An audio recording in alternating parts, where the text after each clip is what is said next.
वागर्थाविव संपृक्तौ वागर्थप्रतिपत्तये जगतः पितरौ वंदे पार्वती परमेश्वरौ। सभी को श्री कृष्ण शर्मा का सादर अभिवादन। मित्रों, आज जिस विषय को मैं प्रस्तुत करने जा रहा हूँ उसका शीर्षक है व्याकरण दर्शन और शब्द ब्रह्म। सर्वप्रथम हम विचार करते हैं कि व्याकरण क्या है। व्याक्रियन्ते व्युत्पाद्यन्ते शब्दाः अनेन इति व्याकरणम। जिस शास्त्र के द्वारा असाधु शब्दों से साधु शब्दों को पृथक किया जाता है उसे व्याकरण कहते हैं। यह व्याकरण शब्द अगर एक शब्द में समझना हो तो हम इसको विश्लेषण शब्द के द्वारा भी समझ सकते हैं, क्योंकि व्याकरण शास्त्र शब्दों का विश्लेषण प्रस्तुत करता है। व्याकरण शास्त्र की प्रवृत्ति दो तरह से है। एक उसका प्रक्रिया पक्ष है और दूसरा उसका दर्शन पक्ष है। प्रक्रिया पक्ष में हम शब्दों की सिद्धि करते हैं, जैसे राम शब्द है, रमन्ते योगिनो अस्मिन् अथवा रमणम राम है। इस तरह से हम राम शब्द को रम धातु से घय प्रत्यय से संयुक्त कर हम सिद्ध करते हैं। ये उसका प्रक्रिया पक्ष है। दूसरा उसका दर्शन पक्ष है, जिसमें कि हम व्याकरण के सूत्रों को दार्शनिक दृष्टि से भी विवेचन के रूप में प्राप्त करते हैं। मैं निवेदन करना चाहूँगा कि अष्टाध्यायी का स्वतंत्र कर्ता यह सूत्र केवल कारक का अभिधान करने वाला, या यूँ कहिए कि कर्तृ संज्ञा का विधान करने वाला ही नहीं है, अपितु कुछ अपना एक दर्शन भी प्रस्तुत करता है। स्व शब्द के चार अर्थ होते हैं: आत्मा, आत्मीय, ज्ञाति और धन। इन चार अर्थों में से स्व शब्द का यहाँ आत्मा अर्थ है और तंत्र शब्द का अर्थ प्रधान अर्थ है। तब इसका आशय निकलता है स्व अर्थात आत्मा, तंत्रम अर्थात प्रधानम, यस्मिन् स स्वतंत्र है। जिसमें आत्मा की प्रधानता हो वह स्वतंत्र कहलाता है। ये कितनी महत्वपूर्ण बात पाणिनि के उस सूत्र से निष्कृष्ट रूप से प्राप्त होती है कि संसार में यदि कोई कर्ता के रूप में अपने आप को समझता है तो आत्मा की अगर प्रधानता मान करके वह कर्ता का निर्वहन करता है तो किसी भी प्रकार की विसंगति संसार में नहीं हो सकती है। आत्मा को साक्षी मान करके यदि कोई कार्य करता है और कार्य का करने वाला वह कर्ता कहलाता है तो विश्व की जितनी समस्याएं हैं वो समस्याएं प्रायः समाहित हो जाती हैं। ये एक स्वतंत्र कर्ता सूत्र का विवेचन है जो व्याकरण के दार्शनिक पक्ष को भी प्रस्तुत करता है। दर्शन शब्द का विवेचन दृश्यते ज्ञायते आत्मादि तत्वम अनेन इति दर्शनम। जिसमें आत्मादि तत्वों का ज्ञान प्राप्त किया जाता है वह दर्शन कहलाता है। व्याकरण भी एक दर्शन है, क्योंकि व्याकरण के लिए ये प्रसिद्धि है कि प्रारंभ में शब्द संश्लिष्ट थे, विश्लिष्ट नहीं थे, अविभक्त थे, विभक्त नहीं थे। जैसा कि शुक्ल यजुर्वेद का एक मंत्र है, दृष्ट्वा रूपे व्याकरोत् सत्यानृते प्रजापति अश्रद्धामनृते दधात सत्ये श्रद्धाम प्रजापति। प्रजापति शब्द ब्रह्मा का वाचक है, ब्रह्म का वाचक है। प्रजापति शब्द ब्रह्मा का वाचक है। वैयाकरण भी प्रजापति कहलाता है, क्योंकि वह भी शब्द की सृष्टि करता है, शब्द से सृष्टि प्रक्रिया को प्रस्तुत करता है, इसलिए उसको भी प्रजापति शब्द के द्वारा कहा गया है। जब सत्य और असत्य इनके स्वरूप को देख करके, सत्य और असत्य को देख करके शब्दों का व्याकरण किया, शब्दों का विश्लेषण किया, तो वैयाकरण रूप प्रजापति ने ये कहा कि सत्ये श्रद्धाम, सत्य में हम श्रद्धा रखें, अनृते अर्थात असत्य में हम श्रद्धा न रखें। ये आशय शुक्ल यजुर्वेद के मंत्र के द्वारा प्रस्तुत किया गया। दूसरा मंत्र है, वाग्वै पराची अव्याकृता वदत् ते देवा इंद्रम अब्रुवन इमाम नो वाचम व्याकुरु मध्यतो व क्रम्य ताम इंद्र है व्याकरोत्। पुरा काल में, प्राचीन काल में वाक तत्व अव्याकृत था। अव्याकृत रूप में ही वाक तत्व का व्यवहार होता था। देवता लोग इंद्र के पास में पहुँचे और इंद्र से कहा कि हे इंद्रदेव, इस शब्द तत्व का, इस वाक तत्व का व्याकरण करें, विभाजन करें, विश्लेषण करें, जिससे कि शब्द तत्व सबके हृदयंगम होने का विषय बन सके। इंद्र ने उस शब्द तत्व का मध्य में विश्लेषण करके और उसका व्याकरण किया, उसका विभाजन किया, विश्लेषण किया। ये दो मंत्र इस बात को प्रस्तुत करते हैं कि वाक तत्व जो व्याकरण का भी विषय है, और वह व्याकरण का विषय वाक तत्व दर्शन को भी प्रस्तुत करता है। अतः व्याकरण में दर्शन छिपा हुआ है। दर्शन के विषय प्रायः व्याकरण में सिद्धांतित जो किए गए हैं वो हैं स्फोट निरूपण, शब्द का नित्यानित्यत्व विचार, वाक तत्व का वैशिष्ट्य। इन शब्दों की विशेष रूप से, इन विषयों का विशेष रूप से विवेचन किया गया है। इन विषयों को दूसरे दर्शनों में भी, न्याय, वैशेषिक, मीमांसा इत्यादि दूसरे दर्शनों ने भी अपने विषय में समाहित किया है और इन पर समीक्षा प्रस्तुत की गई है। किसी ने स्फोट को स्वीकारा तो किसी ने स्फोट का प्रत्याख्यान किया, किंतु व्याकरण के इन सिद्धांतों को दूसरे दर्शनों में स्थान मिला। इससे भी सिद्ध है कि व्याकरण में दर्शन पक्ष समाहित है और व्याकरण का एक अपना दर्शन है। व्याकरण दर्शन है, यह संक्षेप रूप में हमने स्पष्ट किया। और वह दार्शनिकता शब्द तत्व की स्फुट रूपता को लेकर के विशेष रूप से स्वीकार की जाती है।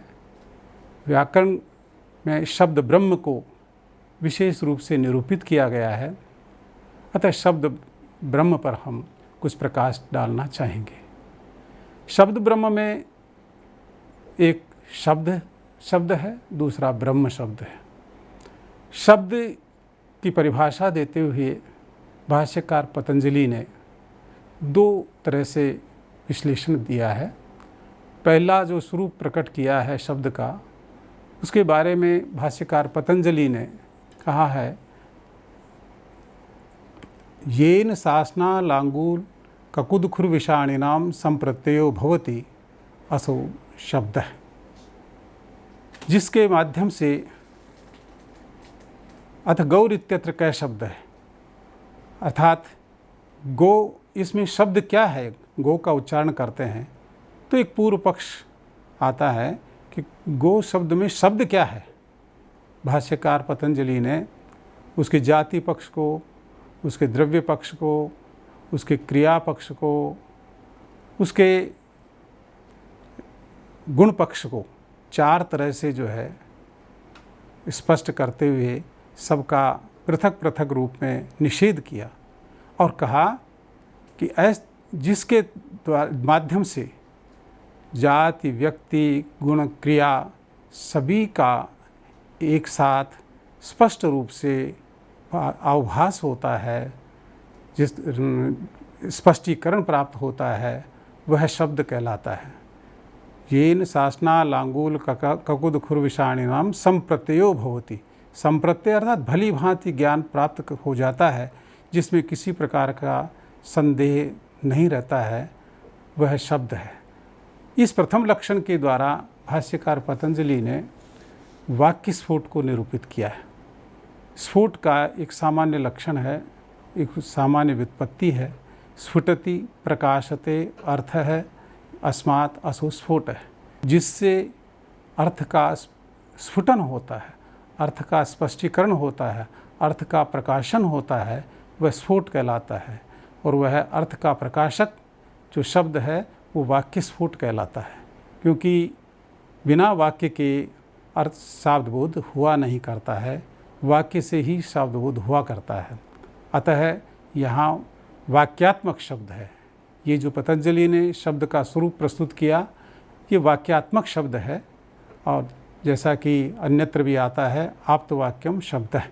शब्द जो है वाक्यार्थ बोध कराने के लिए शब्द वाक्यात्मक ही माना जाता है।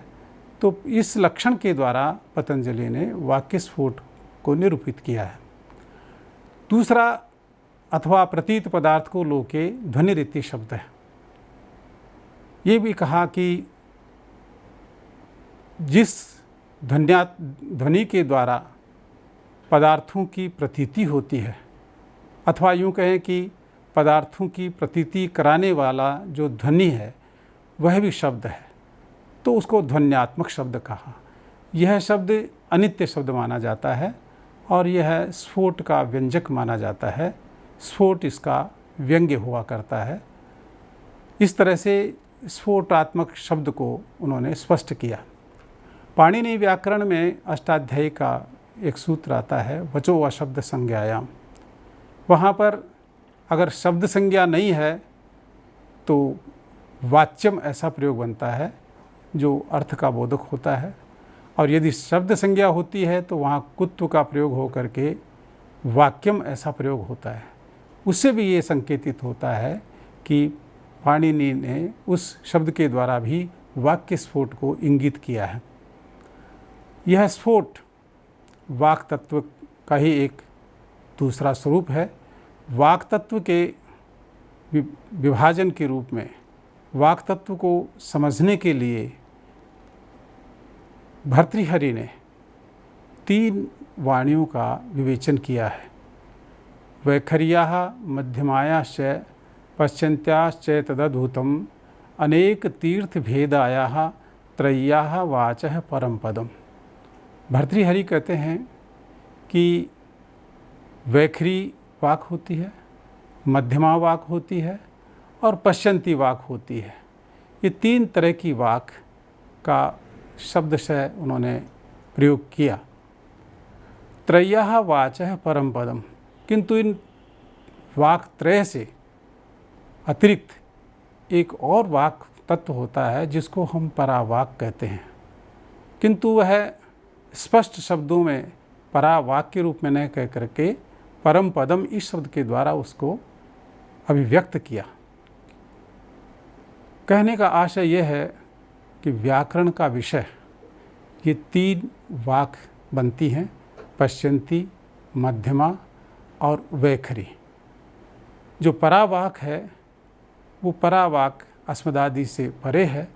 पश्चंती वाक तक योगी गम्यता रहती है, योगियों को उसका ज्ञान हो सकता है, किंतु परावाक तो योगियों को भी सुलभ नहीं है, इसलिए वह परावाक् कहलाती है। इसका विवेचन करते हुए भट्ट नागेश स्पष्ट करते हैं, परा वांग मूल चक्रस्था पश्यन्ति नाभिसंस्थिता हृदिस्था मध्यमा गेया वैखरी कंठदेशगा। परावाक् मूलाधार स्थिति मानी जाती है।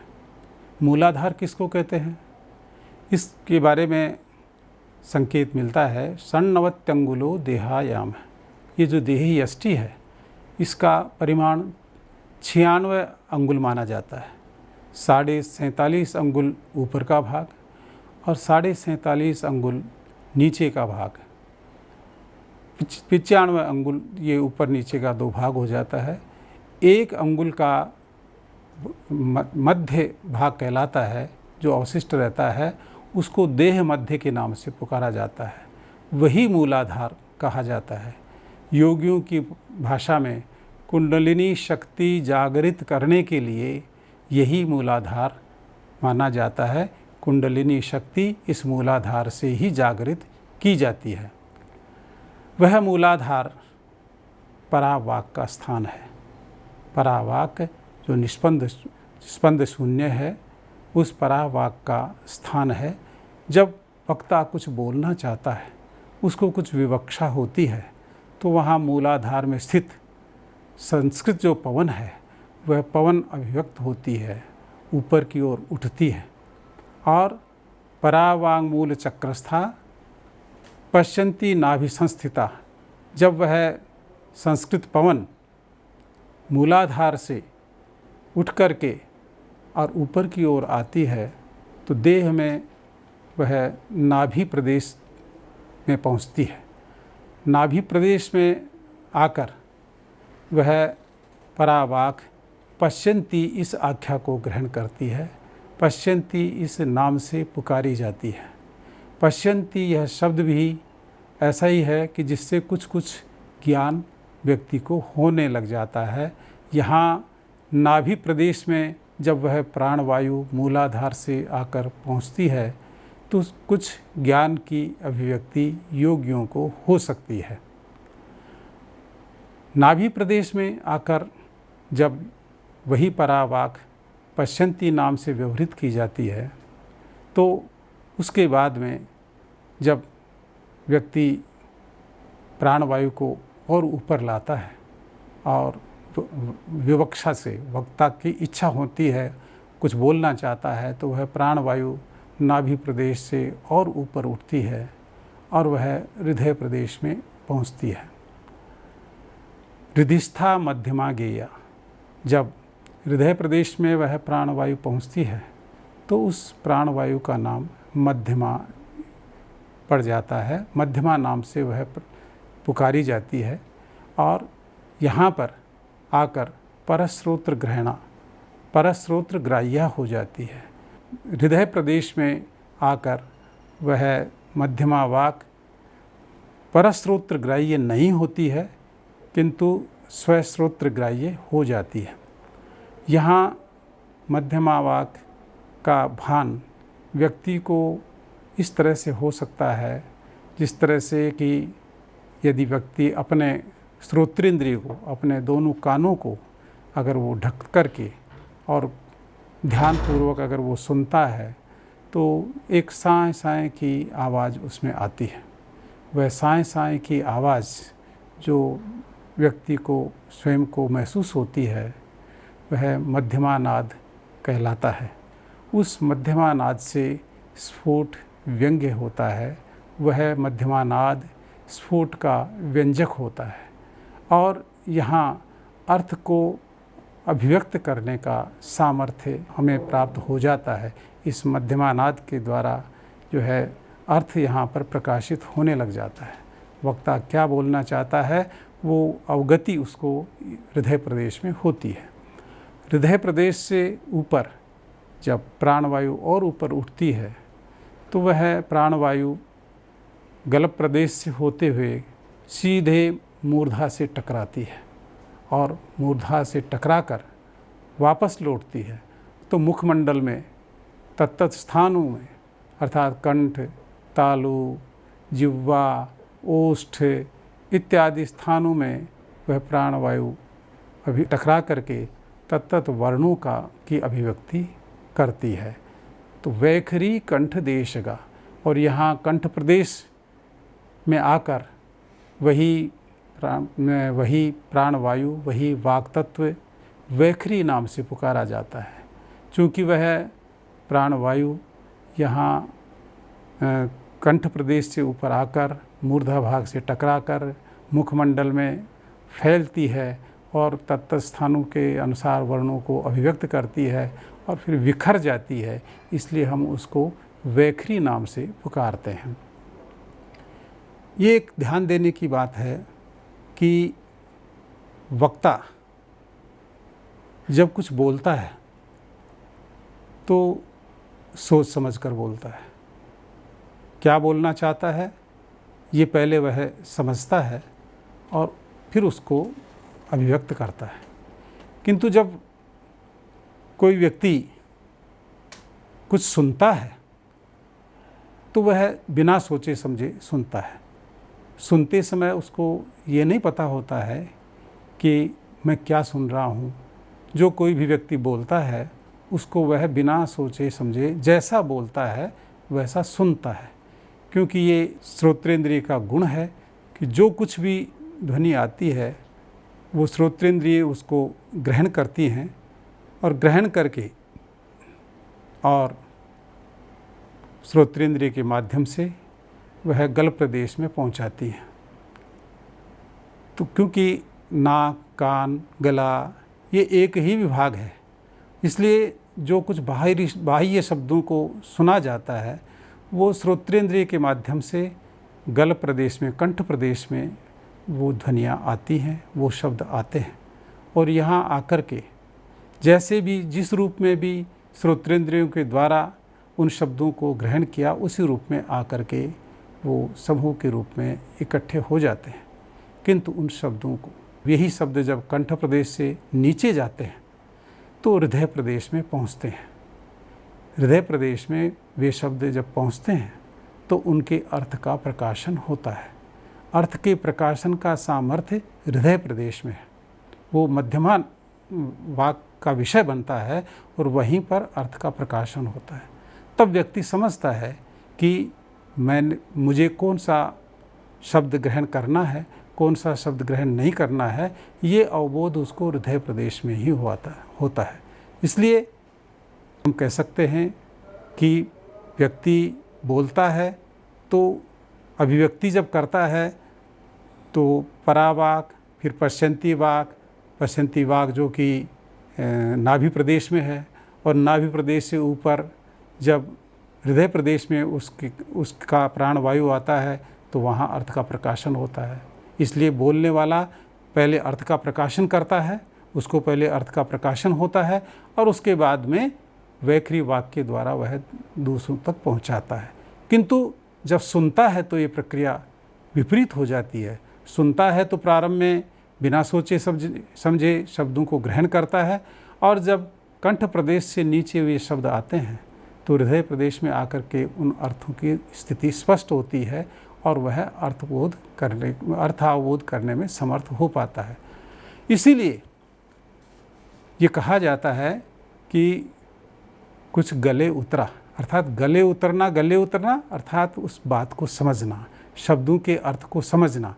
क्योंकि गले से उतरना, जो शब्द कंठ प्रदेश से नीचे आते हैं और हृदय प्रदेश में आते हैं तब उनके अर्थ का स्पष्टीकरण होता है। इसलिए लोक व्यवहार में बोला जाता है बात गले उतरी। और जब वहाँ हृदय प्रदेश में शब्द आते हैं तो ये भी लोक व्यवहार में आता है कि कुछ हृदयंगम हुआ, अर्थात हृदय प्रदेश में उन अर्थों की प्राप्ति हुई। ये इसीलिए लोक व्यवहार में इन शब्दों का व्यवहार भी होता है। मध्यमा वाक हृदय प्रदेश का विषय बनती है और यहाँ मध्यमानाद के द्वारा स्फोट का अभिव्यंजन होता है। स्फोट का व्यंजक वह मध्यमानाद है। स्फोट की स्थिति यहाँ बनती है, अर्थ का प्रकाशन यहाँ होता है।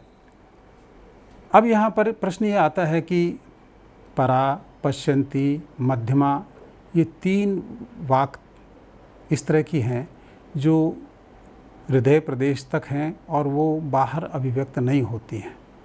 बाहर अभिव्यक्त होने वाली केवल वैखरी वाणी है जो कि प्राणी मात्र का विषय बनती है। वेद का एक मंत्र है, चत्वारि वाक् परिमिता तानि विदुर ब्राह्मणा ये मनीषिणः गुहा त्रीणि निहिता नेंगयन्ति तुरीयम वाचो मनुष्याः वदन्ति। 4 वाक हैं, परा, पश्यन्ति, मध्यमा और वैखरी। तानि विदुर ब्राह्मणा ये मनीषिणः, जो वेदज्ञ, वेद के विद्वान हैं, वो उनको भली भांति समझ पाते हैं। गुहा त्रीणि निहिता नेंगयन्ति, उनमें से 3 जो वाक्य के स्वरूप हैं, परा, पश्यन्ति और मध्यमा, ये गुहा निहित हैं। तुरीयम वाचो मनुष्या वदन्ति, मनुष्य तो केवल उस वाक तत्व के चतुर्थांश को ही अपनी वाणी का विषय बनाते हैं। ये वेद मंत्र इसी बात की पुष्टि करता है। तो परा, पश्यन्ति और मध्यमा ये तीनों ही वाक तत्व के रूप में स्फोट के प्रतिपादक हैं। वाक तत्व जो है इन तीनों के स्फोट इन तीनों के द्वारा अभिव्यक्त होता है, किंतु सिद्धांततः परा वाक ही वस्तुतः शब्द ब्रह्म का विषय बनती है। पश्यन्ति, मध्यमा और वैखरी ये व्याकृत वाक हैं, अर्थात इनको मनुष्य के द्वारा अधिगत किया जा सकता है। योगियों के द्वारा पश्यन्ति वाक का अधिगम किया जा सकता है। अस्मदादि के द्वारा तो संभव नहीं है, किंतु योगी अपने योग बल से पश्यन्ति वाक को सिद्ध कर लेते हैं।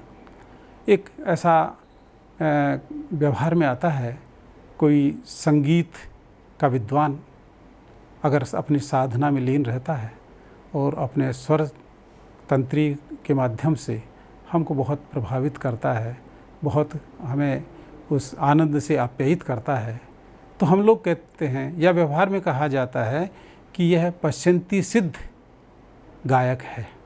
पश्यन्ति सिद्ध गायक है अर्थात वैखरी कंठ प्रदेश में विराजमान है और पश्यन्ति नाभि प्रदेश में विराजमान है।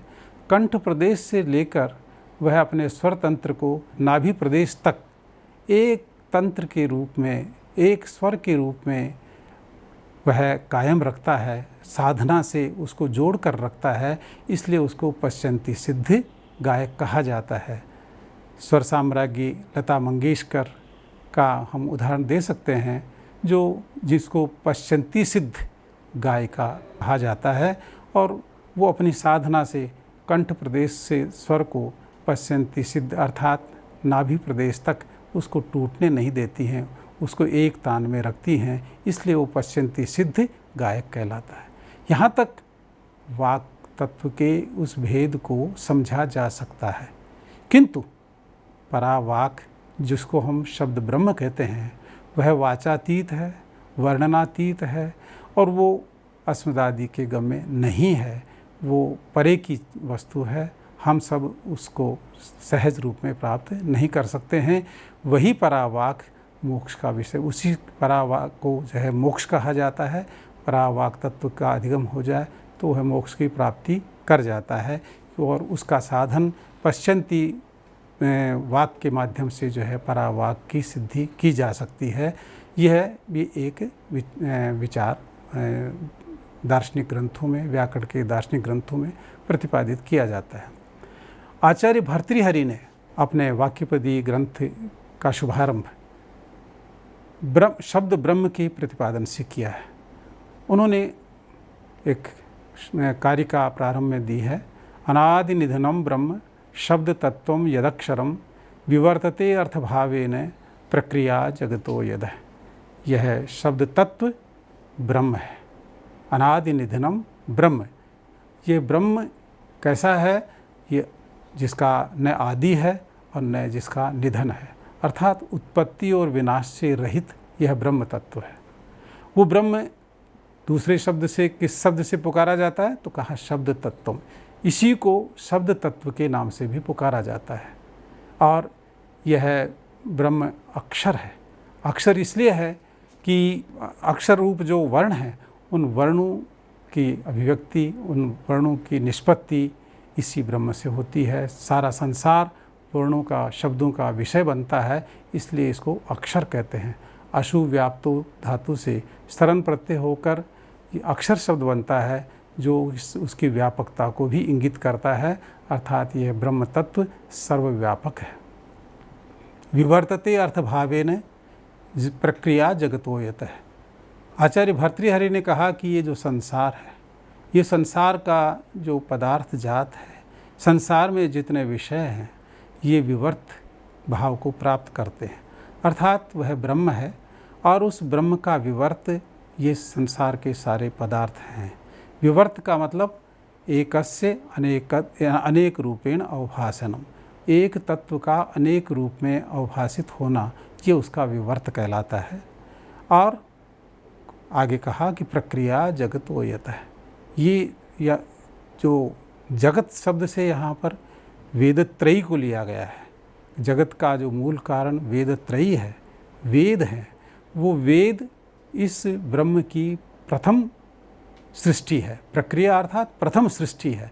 इस वेद तत्व जो है, वेदत्रयी, इस ब्रह्म तत्व की प्रथम सृष्टि है। सबसे पहले ब्रह्म ने वेदत्रयी की सृष्टि करी और वेदत्रयी की सृष्टि करने के पश्चात ब्रह्मा की सृष्टि की। इसलिए उन्होंने ये कहा, एक ऐसा विवेचन आता है, यो ब्रह्माणं विदधाति पूर्वं तस्मै वेदांश्च प्रहिणोति। जिस भगवान ने ब्रह्मा की उत्पत्ति की, सृष्टि की, उन्होंने ब्रह्मा को वेद प्रदान किए। तो ब्रह्मा की सृष्टि से पूर्व ब्रह्म की जो प्रथम सृष्टि है, वो वेदों के रूप में मानी जाती है। ब्रह्मा को उत्पन्न करके, ब्रह्मा की सृष्टि करके, ब्रह्म ने उनके हाथों में वेद प्रदान किए कि और उन वेदों से ही सारे संसार की सृष्टि का वर्णन आता है।